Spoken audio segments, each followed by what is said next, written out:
Are you constantly juggling tasks but feeling like you're not moving forward? Well, you're not alone. Welcome to Peak Life. In today's video, we're uncovering the hidden potential in the New York Times bestseller book, Essentialism. This book, Essentialism, is for anyone who's overwhelmed by the chaos of modern life. Whether you're just a budding professional or a seasoned expert, this book could be the key to transforming your chaotic work and personal life into something that is sustainable and you enjoy. At its core, Essentialism isn't just about doing less. Instead, it's about doing the right things. The author, Greg, presents a systematic discipline for identifying what's crucial in our lives. He argues that the busy but unproductive lifestyle that many of us are living is actually a trap. Instead, Essentialism advocates for better focus, where less but better becomes the mantra. It's about discerning the vital few from the trivial many, and reallocating our time and focus to what genuinely matters. Through engaging stories and practical examples, Greg guides the reader on how to apply these various principles throughout many aspects of our life. So you might be asking, who should read Essentialism? I think this book is an essential read from young professionals to mid-career individuals who are seeking to get more out of their daily lives with more focus and less clutter.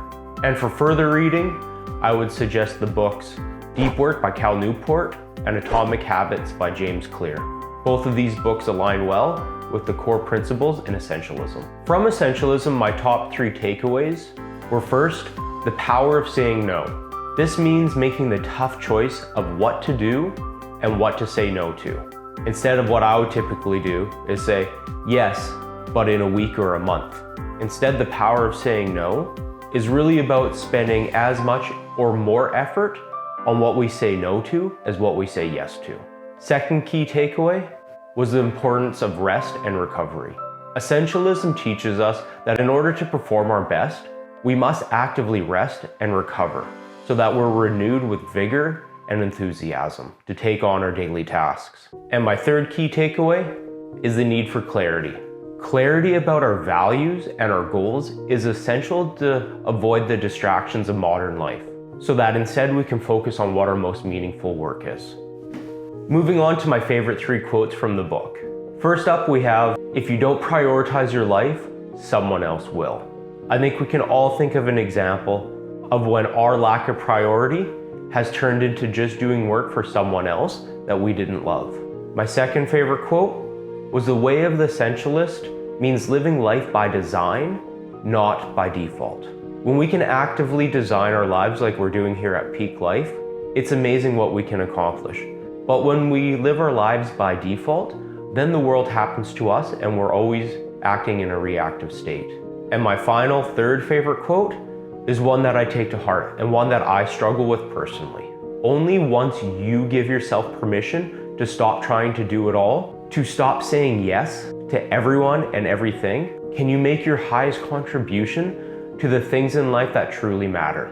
And inspired by this book, the quotes, the takeaways, here are a few things that I'm trying to implement into my own personal and professional life. I'm committing to make significant changes to how I prioritize my day-to-day activities. This includes prioritizing my tasks and what I say yes to only those things that align with my core values and my goals.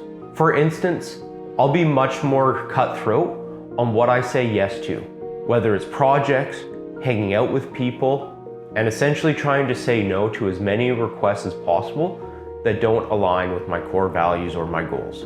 Next, I'll be scheduling deep work sessions. At work, I try to make my deep work days Tuesday and Wednesday, where I can work for 8 hours a day with minimal distractions. This allows me to dive into the hard projects, the ones that throughout the week I try to avoid because I know they're gonna take a long time to get into and be accomplished. But by having these days set aside, knowing that they're coming, it can feel really rewarding to get that much work done in a couple days. And finally, another thing that I struggle with is scheduling in and allowing myself to have downtime, rest, and recovery. I find that I often push myself to the edge, trying to work as hard as I can, exercise consistently, and get in time for these videos for YouTube.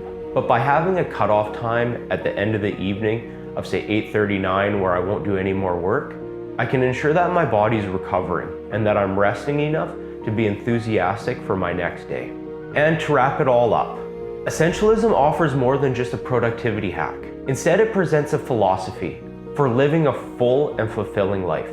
If you're ready to cut through the noise and focus on what truly matters, then this book is an essential read. Thanks for tuning in to Peak Life. And if you enjoyed this video, watch another one up here where I explain my calm approach for handling tough conversations. Thanks, and we'll see you in the next one. Bye.